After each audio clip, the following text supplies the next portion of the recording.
Em nome do Pai, do Filho e do Espírito Santo. Pai nosso, que estais nos céus, santificado seja o vosso nome.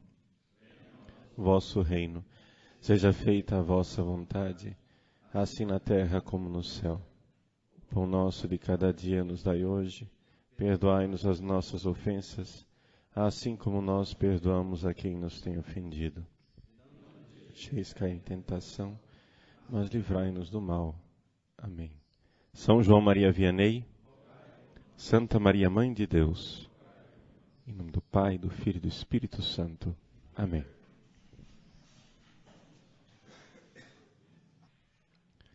Nós gostaríamos hoje de falar a respeito de uma realidade bem prática na vida espiritual do sacerdote e chama-se celibato. Por que é que eu digo que o celibato é uma realidade bastante prática na vida espiritual? Porque certamente o celibato não é solteirice. Ou seja, um padre não é um homem solteiro.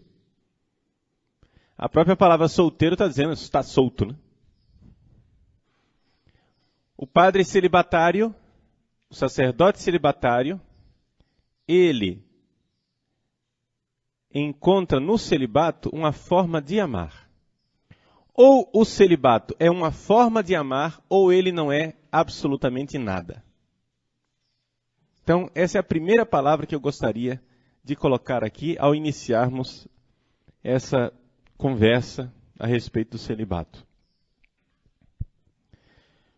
O celibatário não é um homem que não ama. O celibatário é um homem que ama sem possuir, sem ser dono de ninguém, sem fazer de ninguém seu projeto de vida no sentido estrito da palavra. Então, trata-se de aprender uma forma de amar. Problema.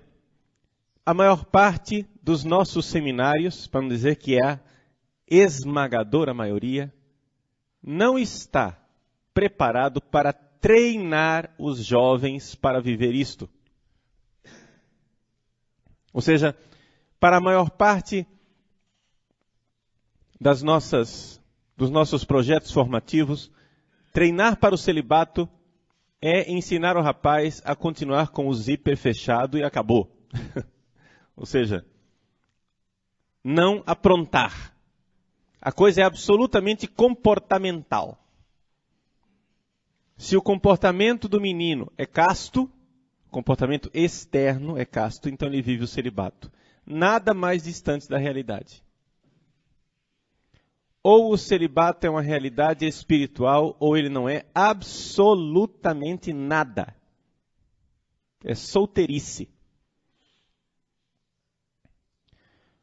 O que é o celibato? E como é que isso se encaixa dentro do sacerdócio? É o que nós gostaríamos de ver, não somente nesta palestra, mas, se for necessário gastar as 3 últimas palestras só nessa realidade, eu gastarei. Porque o celibato está no centro da espiritualidade do sacerdote. E digo isso muito claramente, sem medo de estar dizendo uma barbaridade. Por quê? Porque espiritualidade é necessariamente uma forma de amar. Deus é amor. Nosso relacionamento com Deus, que é amor, só pode estar muito enraizado na nossa forma de amar. Agora, qual é a triste constatação? A triste constatação de muitos seminários e de muitos cleros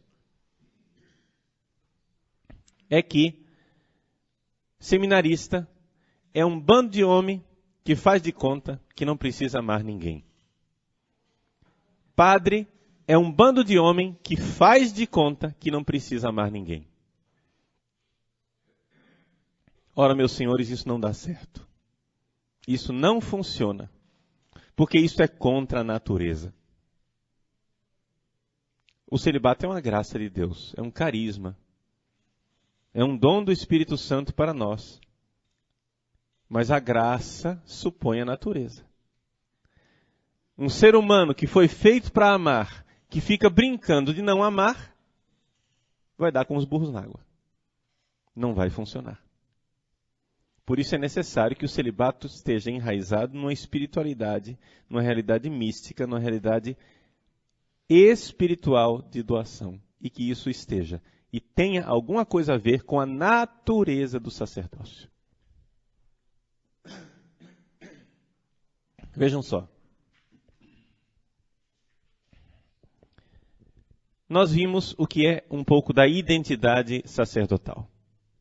O sacerdote é um embaixador, é um homem sinal, é um homem sacramento. Sacramento de quem? De Cristo, sumo e eterno sacerdote. Quem é Cristo? Sumo e eterno sacerdote que se oferece como vítima, vítima de amor, vítima em expiação de nossos pecados, mas vítima de amor. Portanto, o amor e o sacerdócio estão intimamente ligados na sua própria natureza. Agora vocês vão dizer, mas padre, tudo bem? Até aí, estamos de acordo. Mas, eu sempre aprendi que o celibato é uma disciplina da igreja e que não é obrigatório. E a igreja poderia mudar o celibato quando quisesse. E eu digo, isto é verdade e isto não é verdade. É verdade por quê? Porque de fato a igreja poderia mudar. Mas não é verdade o advérbio. Ou seja, o celibato é simplesmente uma disciplina da igreja. Esse simplesmente é que está errado. O celibato é uma disciplina da igreja. Mas não é simplesmente uma disciplina da igreja. O celibato é algo que está intrinsecamente ligado com a identidade sacerdotal. Ele não é essencial no sacerdócio, mas está intrinsecamente ligado. Ou seja, existe uma tal sintonia que ele é muito oportuno. Explico. Primeiro, por razões óbvias. Porque o padre, o sacerdote celibatário, ele é sinal de Cristo celibatário. Cristo foi celibatário. Os apóstolos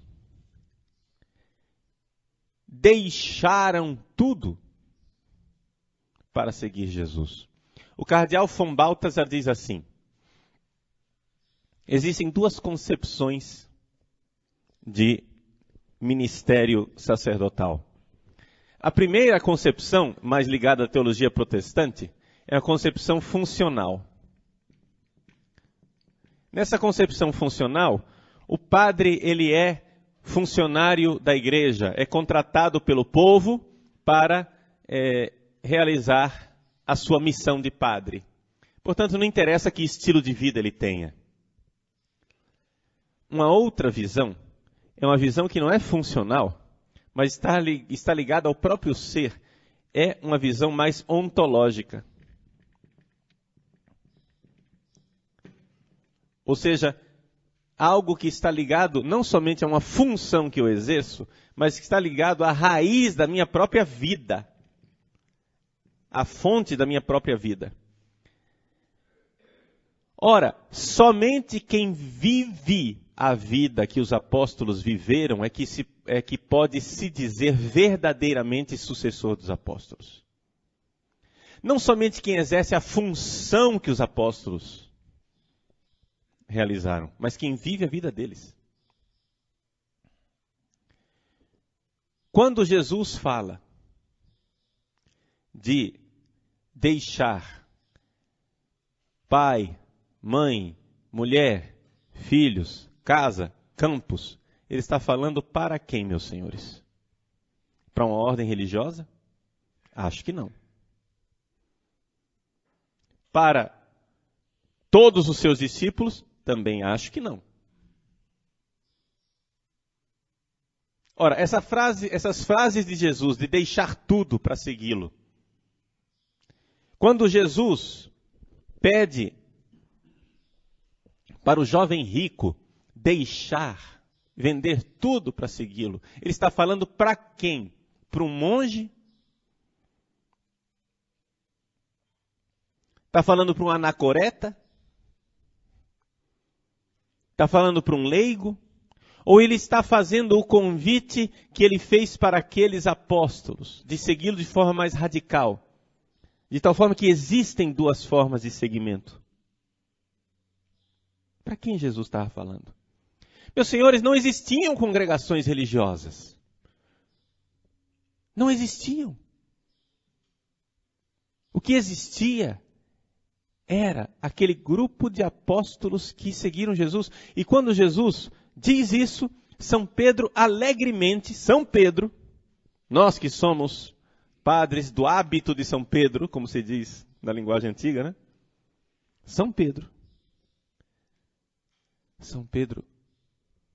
diz alegremente para Jesus: Senhor, veja que nós deixamos tudo, inclusive a sogra, para vos seguir.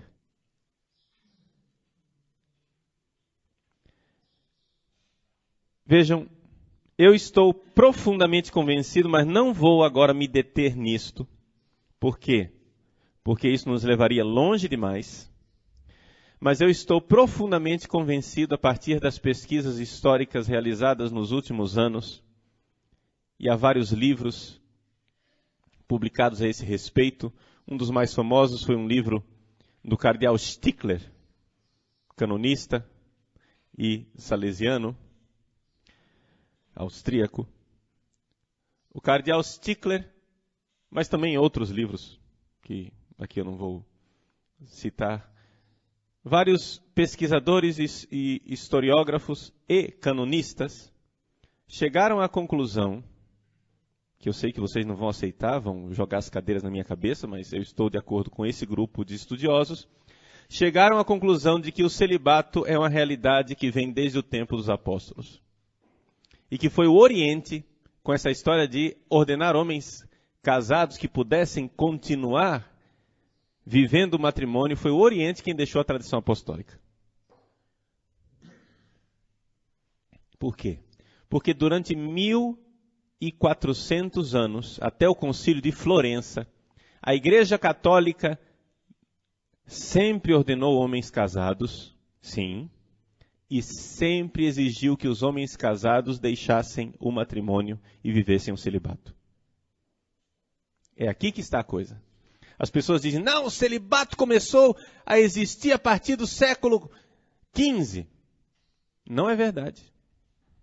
O celibato, como nós o conhecemos, começou a existir a partir do século XV. Ou seja, como nós conhecemos o celibato, é o quê? É ordenar somente homens que não sejam casados. Isso é o celibato para nós. Durante 14 séculos, a igreja ordenava homens casados e, a partir da ordenação, exigia que esses homens deixassem o uso do matrimônio e vivessem o celibato. E existe documentação de sobra para provar isso. Desde o concílio de Elvira, que ainda é antes de Constantino, concílio de Elvira na Espanha, os bispos se reúnem em Elvira na Espanha para dizer o quê? Senhores padres, quem engravidar a própria mulher, com a qual eles eram casados legitimamente, quem engravidar a própria mulher deve deixar o ministério.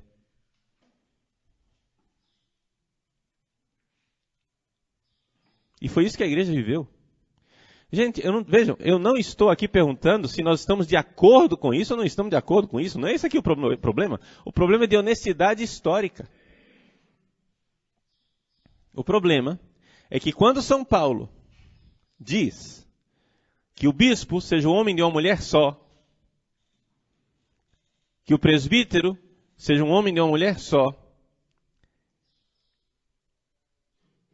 segundo esta hipótese que nós estamos colocando aqui e que é bastante fundada, não é uma certeza absoluta, evidente, mas não tem certeza absoluta também do outro lado. As evidências históricas estão mais do lado dessa minha opinião do que da outra. Quando São Paulo diz que o bispo seja um homem de uma mulher só, ele não está necessariamente dizendo que este ilustríssimo e excelentíssimo Senhor irá exercer um matrimônio. Porque a igreja ordenava, sim, homens casados. Mas exigia deles o celibato. Porque é o que nós vemos nos apóstolos. Me diga, por favor, qual dos apóstolos você conhece andando com uma mulher a tiracolo?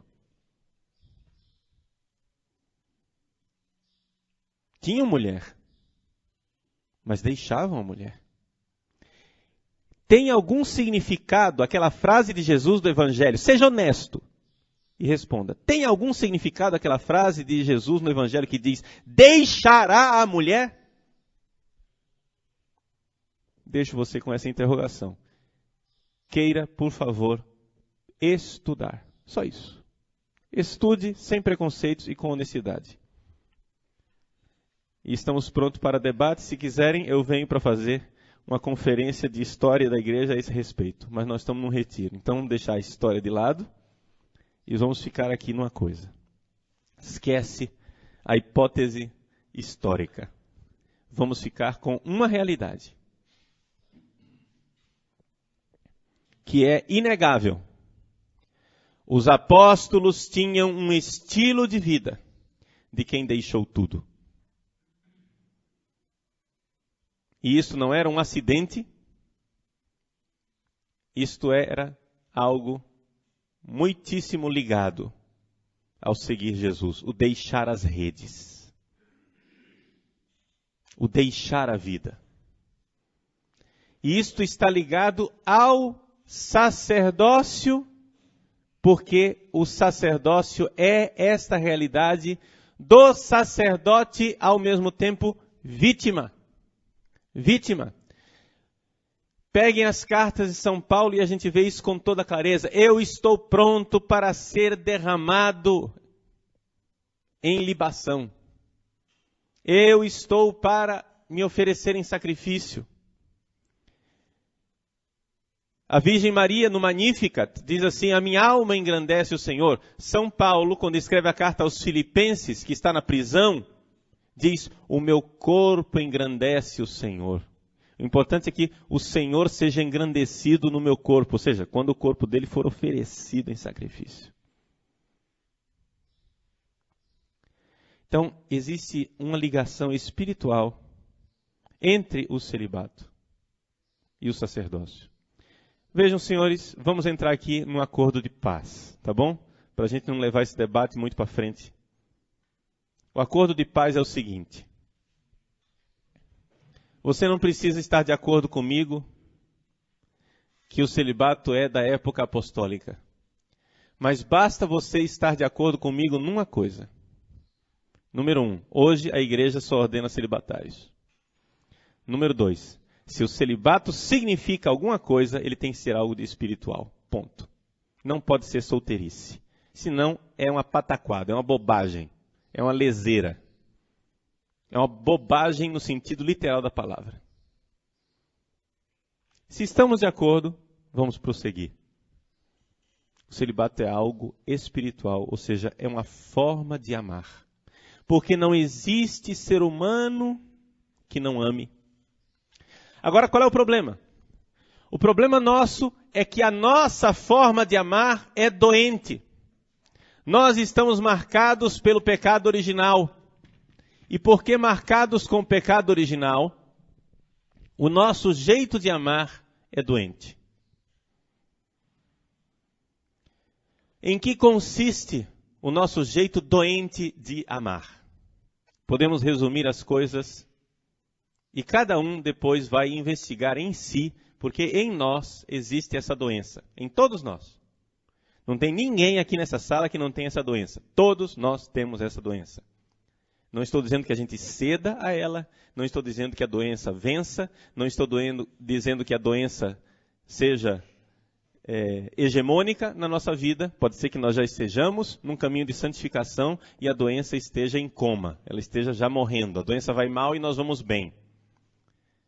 Mas como a vida humana nesse mundo é uma luta, nós temos essa doença. E que doença é essa? A doença é a doença do senhor e do escravo. O nosso jeito de amar é sempre baseado nisso.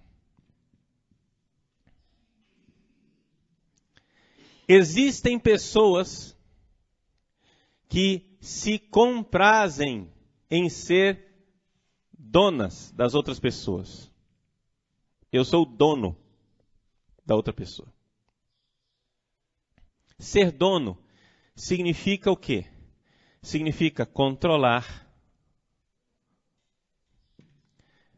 Ser dono significa o quê? Significa cuidar. Ser dono significa o quê? Significa ser bastante ativo com relação ao outro. Ativo aqui não no sentido sexual, estou falando no sentido de vivência. Você quem toma as iniciativas para com a outra pessoa. Ser dono significa uma certa possessividade. E o que é que significa ser o escravo? É a pessoa que se compraz em ser objeto. Enquanto o dono aqui, de alguma forma, é aquele que é sujeito. E aqui é todo o contrário, né? A passividade, né? A pessoa se deixa controlar, se deixa cuidar. Ela se torna, me desculpem a comparação, mas se torna quase que um animalzinho de estimação do outro. E isso daqui, gente, eu estou falando da forma de amar, eu não estou falando aqui necessariamente de sexualidade, tá? Porque o sexo tem a ver com isso aqui, mas não é somente isso daqui. O que me interessa é o afetivo. O sexo é a expressão do afetivo, né? O seu mundo afetivo funciona deste jeito, o sexo é somente expressão disso. Se a gente vai resolver o problema não está simplesmente no comportamental, né? O problema do celibato não é o que você faz com o seu pênis, me desculpe a crueza. O problema do celibato é o que você faz com o seu coração.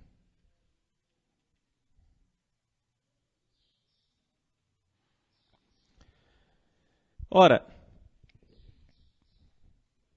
o sujeito quer controlar, o outro quer ser controlado.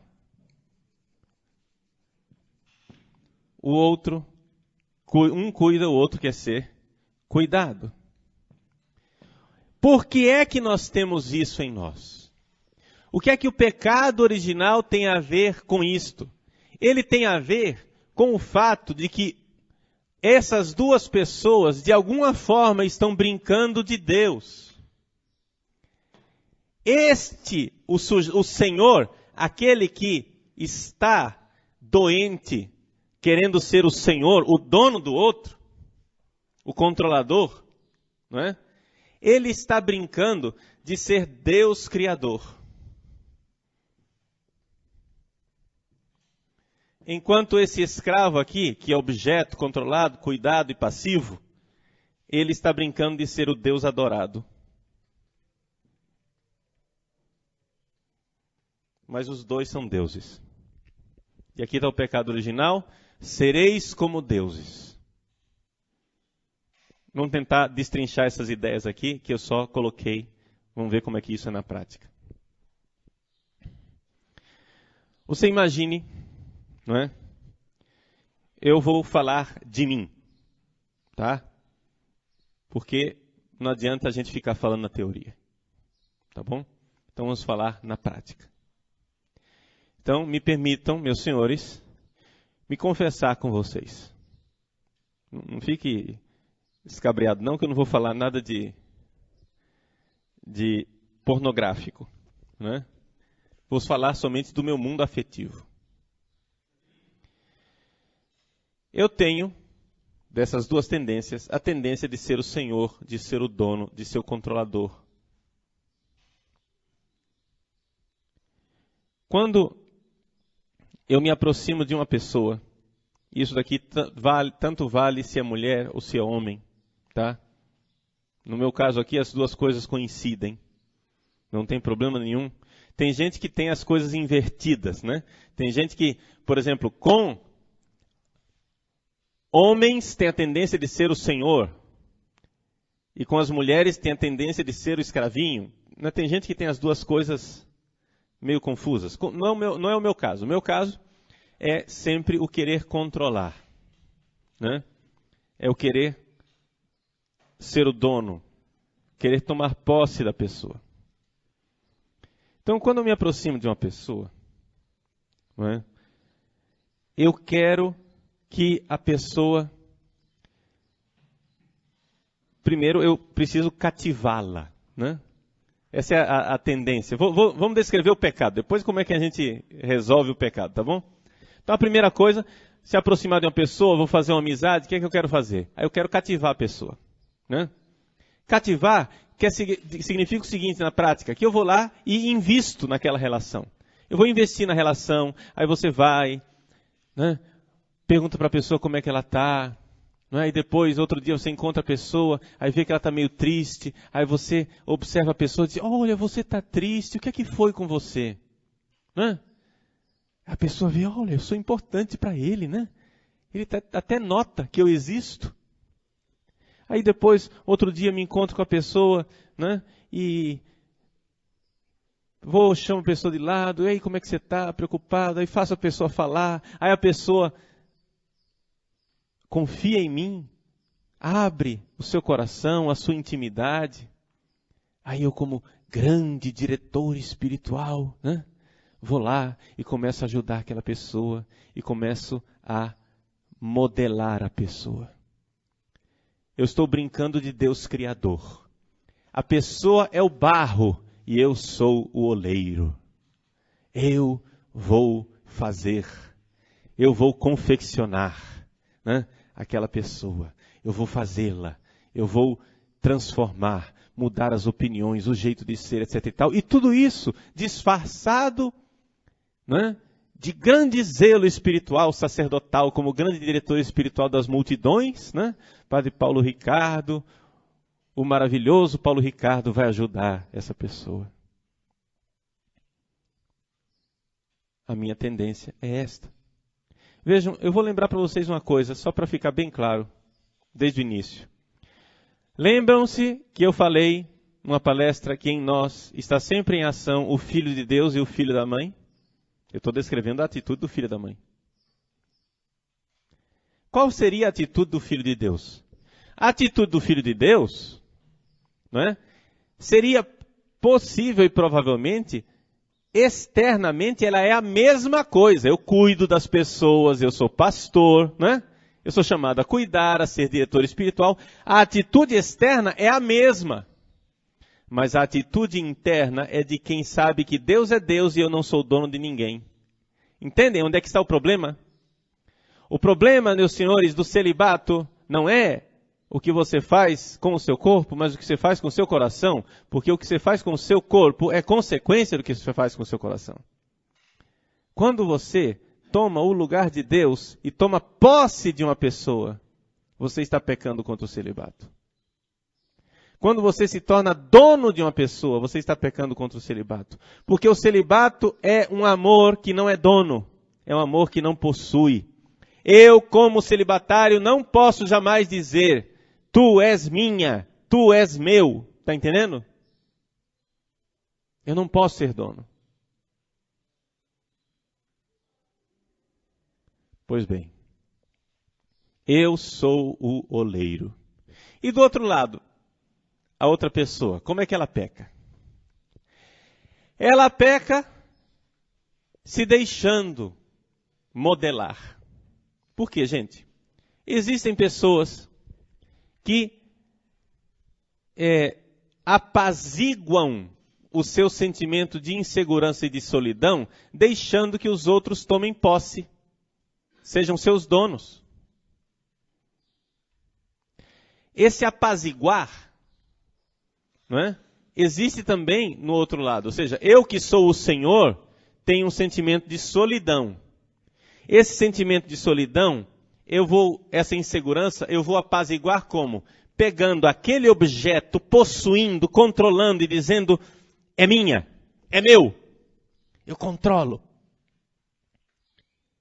E aí tem aquela sensação de que minha solidão se preencheu. Pelo menos por um fugaz momento, a solidão se preenche. E eu sinto que eu me completei. E a outra pessoa? A outra pessoa que quer ter um dono, ela se sente aconchegada, cuidada. Quando tem alguém, né, que exerce todo aquele carinho, aquele cuidado, aquela atenção, a pessoa se sente o centro da coisa. Vejam que existe sempre um relacionamento de custo-benefício.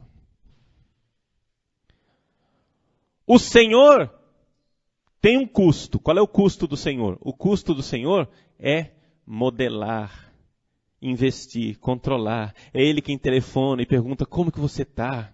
Né? É Ele quem vai atrás. É Ele quem dá um presentinho. É Ele quem ouve em direção espiritual. É Ele quem cuida. Esse é o custo. Mas qual é o benefício? O benefício é que Ele é dono de alguém. E isso dá uma sensação de apaziguar a própria solidão. Alguém está na minha mão. E aquele que é escravo? Bom, aquele que é escravo, aquele que é objeto, tem um custo-benefício. Qual é o custo? O custo é que ele perde a liberdade. Ele deixa o outro ser dono. Ele deixa o outro ser o sujeito da vida dele. Ele deixa o outro controlá-lo. Ele deixa o outro modelá-lo, plasmá-lo. Ele se torna um barro, às vezes bastante dócil na mão do outro. E qual é o benefício? O benefício é que quando aquela estátua está pronta, ela é colocada no altar. E o confeccionador do ídolo se ajoelha para adorá-la. É bom ser desejado. É bom ser querido. É bom ser objeto. Aqui, gente, nós temos uma das coisas mais interessantes, não é? Se vocês forem olhar para aquilo que geralmente é a configuração da afetividade humana, a maior parte dos homens, vejam só, não estou dizendo que são todos os homens, não é? A maior parte dos homens, no seu relacionamento com as mulheres, age como senhor. Existem também aqueles que gostam de ser objetos, agir como escravo. É aquela história, todo mundo diz, e naquela casa ali quem canta de galo é a mulher, né? Não é isso? Só que, quando se trata de mãe, a coisa é absolutamente o contrário. Vocês podem ver que a mãe tende a ser a senhora, e o filho é que é plasmado, modelado, controlado, cuidado. Está entendendo? Então as coisas estão presentes, essas coisas estão presentes na nossa forma de amar. Por que é que eu digo que isto é doente? Eu digo que isto é doente porque só existe uma forma de amar verdadeiramente. É deixar o outro ser. É deixar o outro ser livre. Ou seja, respeitar o outro como sujeito. Dois amores são dois sujeitos que se encontram. Eu não sou dono e nem sou objeto. Eu sou um sujeito livre que me encontro com outro sujeito livre. Como resolver isso, nós iremos ver depois. por enquanto, nós não estamos ainda na terapia, nós estamos na descrição da doença. Como isso daqui é importante que seja compreendido, não é? Eu estou disposto também a responder alguma pergunta que vocês eventualmente tenham. Quem quiser perguntar, tiver alguma dúvida, pode levantar a mão, não tem problema nenhum. Tá? É importante compreender que isto daqui termina em tragédia. Esse relacionamento de senhor e de escravo termina em tragédia. Por quê? Porque no início, gente, é muito gostosinho para o objeto ser objeto de desejo. Está entendendo? Por quê? Isso é evidente. Todo mundo gosta de ser desejado. Por exemplo, querem ver? A questão da heterossexualidade e da homossexualidade. É muito mais fácil, afetivamente falando, ser homossexual do que ser heterossexual. É por isso que existem tantos homens homossexuais, muito mais do que mulheres homossexuais. Porque a heterossexualidade masculina, ela é empenhativa, ela é complicada. Por quê? Porque o homem deseja muito mais do que a mulher. A mulher, ela deseja, mas ela não manifesta esse desejo. E é frustrante você desejar mais do que você é desejado. Vamos dar exemplos bem concretos para entender do que é que eu estou falando. Pornografia. Pornografia é um fenômeno eminentemente masculino. Quem é que compra revista de mulher pelada? Homem. Quem que compra revista de homem pelado? Homem. Por quê? Porque a mulher não quer saber de ver fotografia de ninguém pelado. A mulher quer saber de tirar a roupa. É diferente. Ela quer tirar a roupa, ela quer ser desejada. Ela quer ser objeto do desejo. Está entendendo? Agora, ela vai e veste aquela mini saia, aquela mini blusa, aquele mini tudo, né? Põe um salto alto, se maqueia, faz o penteado e sai na rua saracoteando. Aí encontra um grupo de rapazes encostado num carro, bebendo uma cerveja. O grupo de rapazes olha para ela e diz, gostosa. Aí ela olha com aquele olhar de desdém assim por cima do ombro e diz, vadio. E vai embora.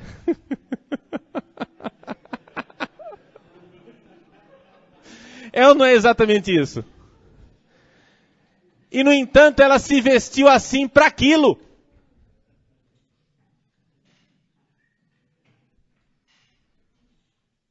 Ela se vestiu desse jeito exatamente para isso.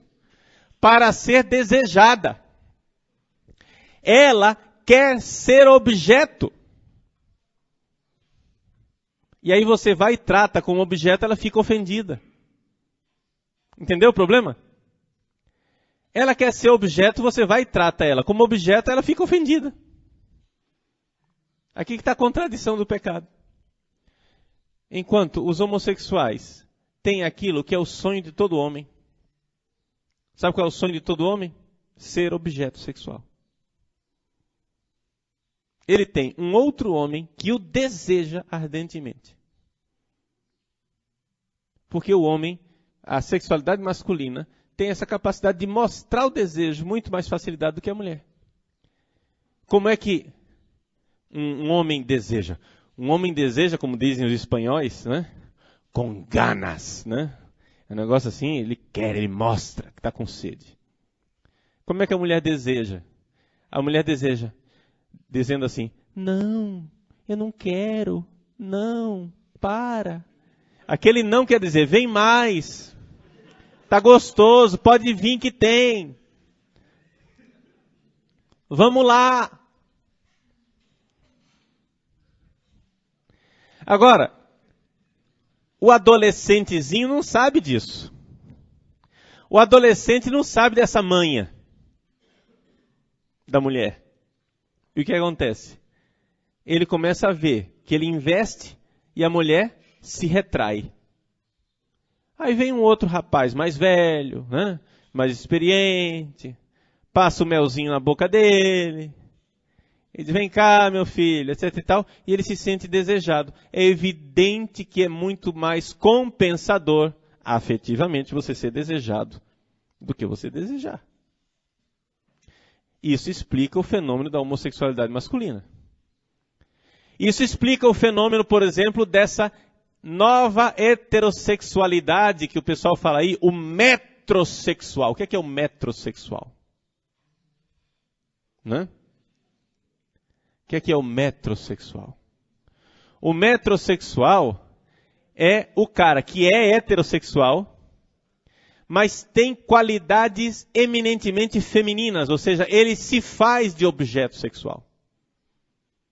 Cremes, aí vai para academia ficar bombadão, aí põe uma camisete, né? Aí faz não sei o que, isso e aquilo, etc. Para quê? Porque ele quer ser objeto de desejo.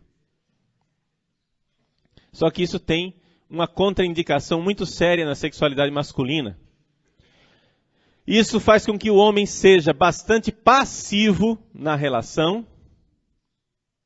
A mulher torna-se, por causa da revolução da camisinha, a mulher tornou-se mais agressiva sexualmente falando. Não é? Ela investe mais. Ela não fica só nessa posição passiva, de dizer, não, eu não quero. Não, as mulheres estão mais agressivas sexualmente, por causa da camisinha. Por causa da revolução feminista sexual. E o que acontece? Insegurança sexual. O número de adolescentes que toma Viagra é um negócio espantoso. Adolescentes.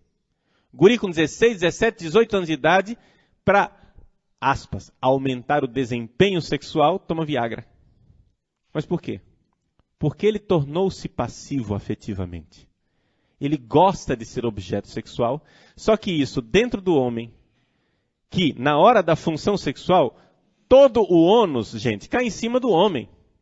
É o homem que tem que produzir uma ereção, é o homem que tem que mostrar que ele dá conta. A mulher, se ela ficar lá e fingir, tudo bem, o homem não tem como fingir. O homem não tem como fingir. Então a pressão psicológica em cima do homem é muito maior. Então é verdade que nos moldes tradicionais, na função sexual, o homem ele é mais agressivo sexualmente, ele é mais ativo sexualmente e a mulher mais passiva. Sim, mas você tem que lembrar que todo o ônus está em cima dele.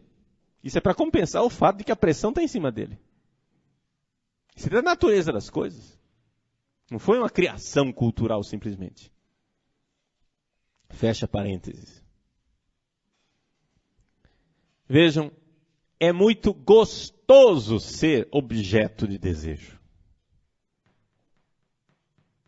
E isso não quer dizer que você só é objeto de desejo e só quer saber de colinho se você tiver tendência homossexual bastante notável. Não.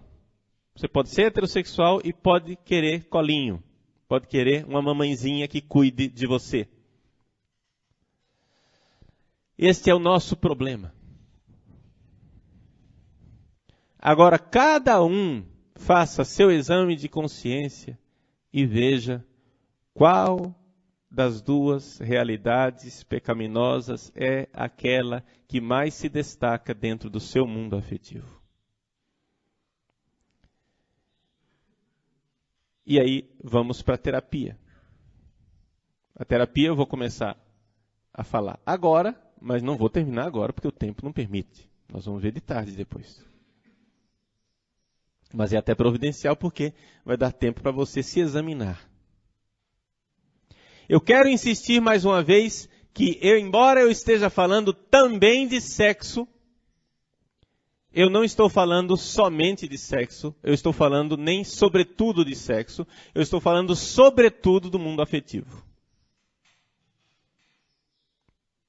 Por quê? Porque, por exemplo, existem casos, e a gente vive isso no seminário, por exemplo, como reitor, existem casos em que os dois rapazes no seminário, dois seminaristas, são fundamentalmente heterossexuais. Eu digo fundamentalmente Porque alguma tendência homossexual, mesmo que inconsciente, mesmo que em percentual pequeno, provavelmente a maior parte dos homens tem. Faz parte da sexualidade masculina. No início da nossa adolescência, não é?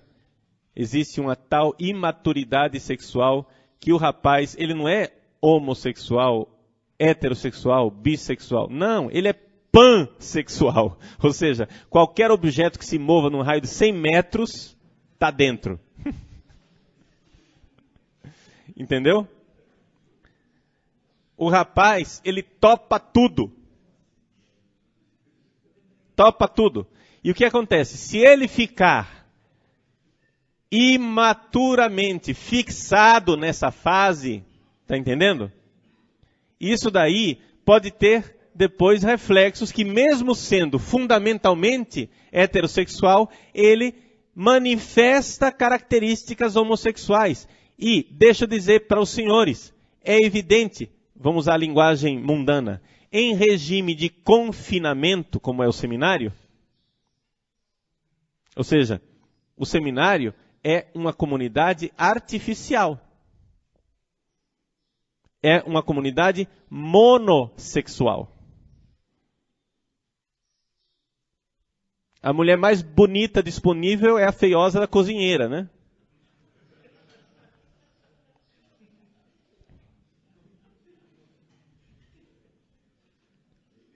Então é evidente que, embora você já teve namorada, você já teve experiências sexuais com mulheres, você é heterossexual, sei lá o que, etc e tal, você entra no seminário e só convive com homens, um belo dia, você vê que ressuscita dentro de você alguma coisa daquela imaturidade da sua adolescência, em que você vê com toda clareza e sinceridade que, se você não cuidar, você é capaz de fazer uma bobagem de tipo homossexual.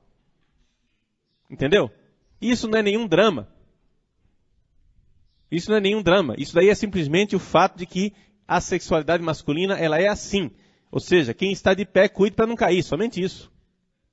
Você não precisa ser homossexual para isso. Né? Os famosos travestis brasileiros, que é o nosso produto de exportação, né? Conhecidos na Europa inteira, os travestis brasileiros estão aí para testar isso. Que o cara não precisa ser homossexual para ter relações com homem. Está cheio de pai de família, né? Casado, ultra casado, com filho, usando desse tipo de coisa. E hoje em dia a história do garoto de programa também, né? A variação sexual se tornou, infelizmente, a ordem do dia. Mas fecha parênteses. Quando a gente vê no seminário dois rapazes, por exemplo, que são fundamentalmente heterossexuais, que se envolvem um com o outro afetivamente, nesse esquema de dono e objeto. Isso, gente, não é homossexualismo necessariamente.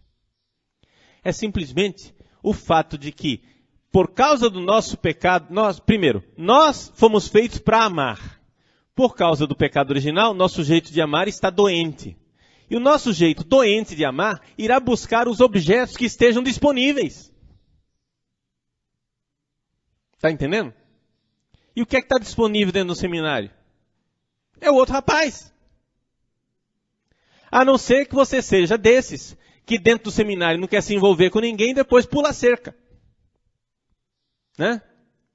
Ou fica se aventurando com as menininhas na pastoral.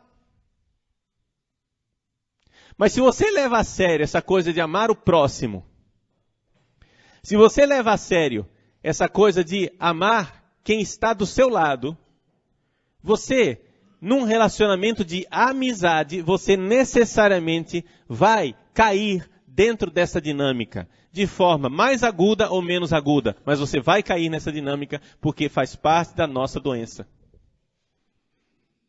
E isso não quer dizer sexo, tá? Isso não quer dizer sexo. Pode até chegar ao sexo, mas não quer dizer sexo necessariamente. Quando você tem dois rapazes dentro do seminário, que tem aquela chamada, né, na linguagem antiga o pessoal chama de amizade particular. Eu acho essa expressão ridícula.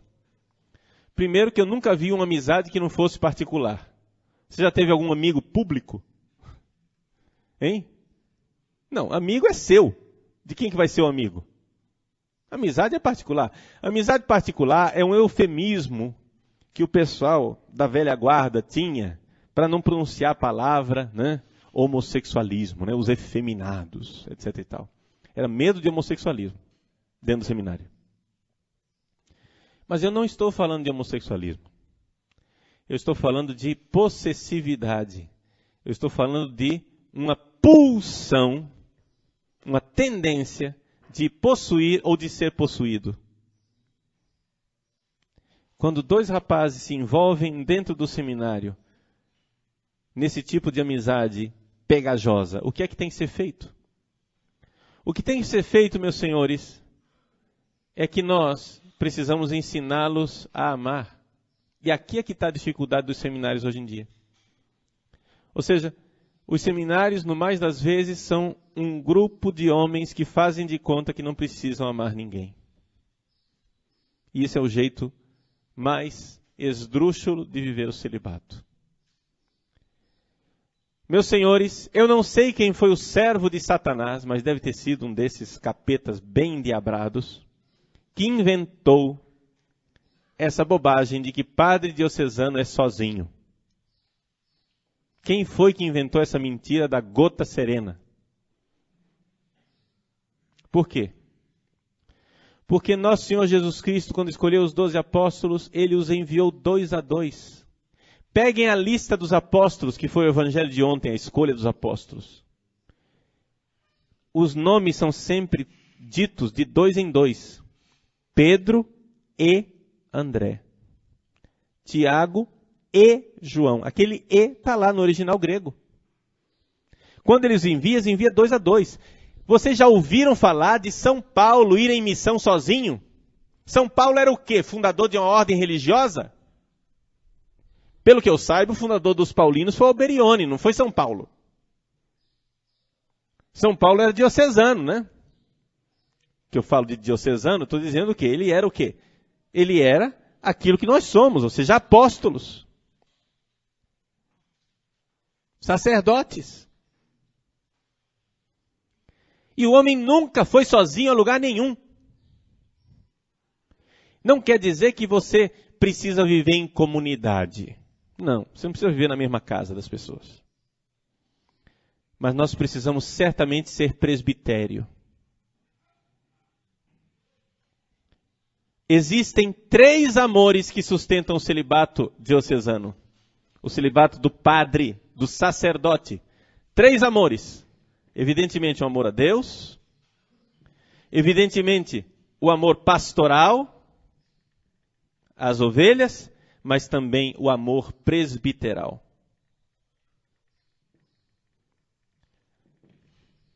Nós iremos ver com o tempo, quando nós começarmos a tratar mais detalhadamente da terapia dessa doença aqui, do nosso jeito de amar, nós iremos ver que amigo de padre, meu irmão, é outro padre.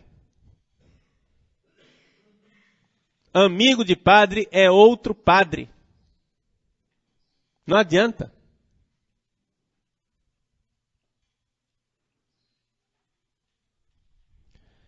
Nós, com Deus, exercemos o nosso amor na posição de filhos. Com as ovelhas, exercemos o nosso amor na posição de pais. Porque todo amor é fecundo, você precisa ser pai. Você nasceu para ser pai. O amor, ou ele é fecundo, ou não dá em nada. Não é amor verdadeiro. Então, com Deus você é filho. Com o povo você é pai, mas com os seus irmãos no sacerdócio, você precisa exercer aquela fraternidade indispensável para o equilíbrio e para a nossa forma de amar. Agora, quando eu digo que amigo de padre é um outro padre, não quer dizer que é um padre no singular. É claro que cada amizade é amizade, nós iremos ver essa coisa da amizade. Cada amizade é uma amizade, é um amigo. Mas o nosso coração, gente, cabe muita gente. Quando você tem aqueles 2 rapazes no seminário que se apegam, qual é a solução para eles? Acabar com a amizade? Não. É colocar mais gente dentro daquela amizade. É pôr mais gente. Tem um que é o dono e outro que é o objeto, você precisa pôr mais gente. Ensinar a ter mais amigos. Aí vem as crises de ciúme, vem as inseguranças, vem os problemas, etc e tal, as brigas, tudo que você quiser. Mas isso faz parte do ensinar a amar. Porque, meus senhores, a castidade, ponham isso no coração. A castidade não se alcança tendo medo de amar. A castidade se alcança amando mais intensamente. A maior parte das pessoas tomam essa decisão. Ah, eu quero ser casto. Então como é que você faz? Não vou amar ninguém, pronto. Gente, isso não é castidade. Isso não é nem um ser humano. Um homem casto, ou ele ama, ou ele não é casto. Então, como é que você vai aprender a andar nessa abençoada, dessa bicicleta, se você acha que não vai cair em momento algum? E quando eu falo de queda, eu não estou falando da queda sexual. Eu estou falando da queda afetiva. Você quer amar? Então você vai se arriscar a sair ferido dessa história. Você tem que arriscar. Vai doer. Você vai se ferir. Porque você está amando pessoas que têm o pecado original como você. E só existe um jeito de você amar seres humanos. É perdoando. É estar disposto a perdoar.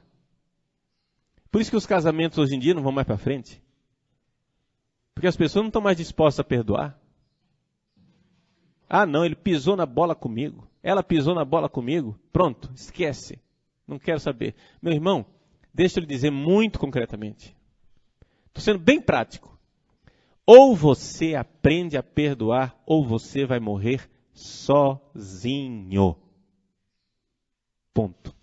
Porque Deus não vai criar nesse planeta um ser humano sem pecado só para ser seu amiguinho.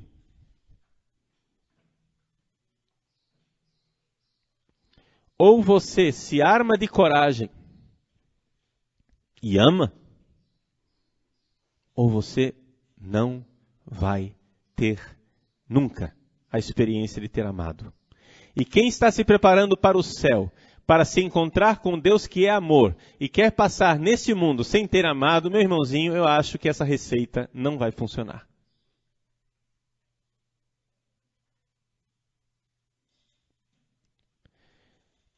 Insisto em amizade presbiteral, mas eu insisto também com os meus seminaristas. E digo, gente, sejam amigos, mas saibam que esse seminário aqui, isso daqui não é ECC, Encontro de Casais com Cristo.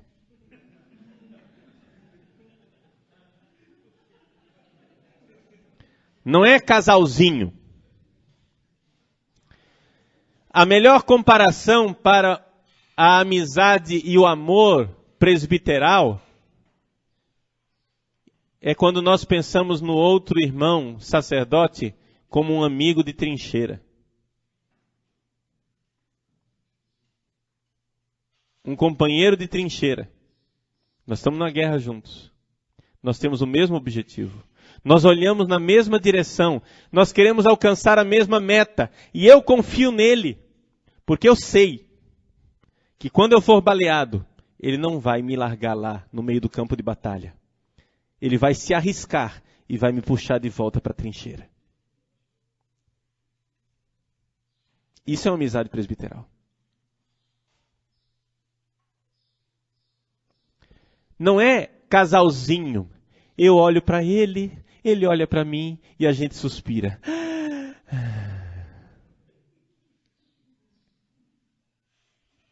Mas é nós dois olhando na mesma meta e na mesma direção. Se você não ouviu isso na sua vida até hoje, ouça uma vez. Deixa eu explicar para vocês. Sacerdócio, meu irmão, é coisa de homem. Então seja homem. Seja homem a ponto de ter coragem de amar. A coragem de amar. Coragem de sair ferido. Coragem de amar a sua paróquia, mesmo que ela decepcione você. Coragem de amar as pessoas, mesmo que isso doa.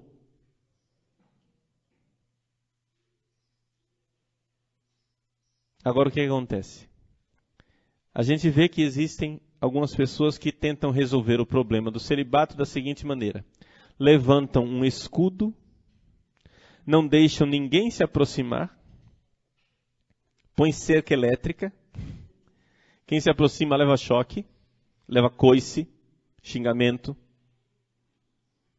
e se fecham dizendo: eu não preciso de ninguém. Por quê? Porque tem medo de sair ferido.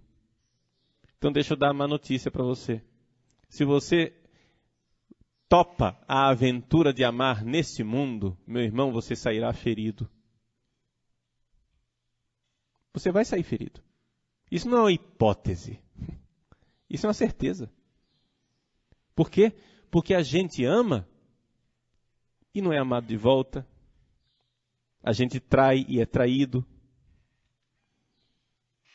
Não é? Então a gente precisa perdoar, reconciliar, voltar atrás. O nosso relacionamento com os irmãos é como o nosso relacionamento com Deus. Quantas vezes a gente pede perdão para Deus? É ou não é verdade? Todo mundo diz: olha, um padre, para ser um bom padre, tem que se confessar com frequência. Muito bem. E por que é que para ser um bom padre você não precisa também se reconciliar com frequência com seus irmãos? Todo mundo sabe que um bom marido e uma boa mulher precisam continuamente estar se reconciliando. É ou não é verdade? Porque isso não é verdade com os nossos amigos. Então, nós iremos na parte da tarde analisar detidamente o que é essa história de amizade. E novamente, gente, eu quero dizer para vocês, a terapia que eu irei propor, né? Primeiro nós vamos ver o que é que nós queremos alcançar. Não é invenção de Paulo Ricardo.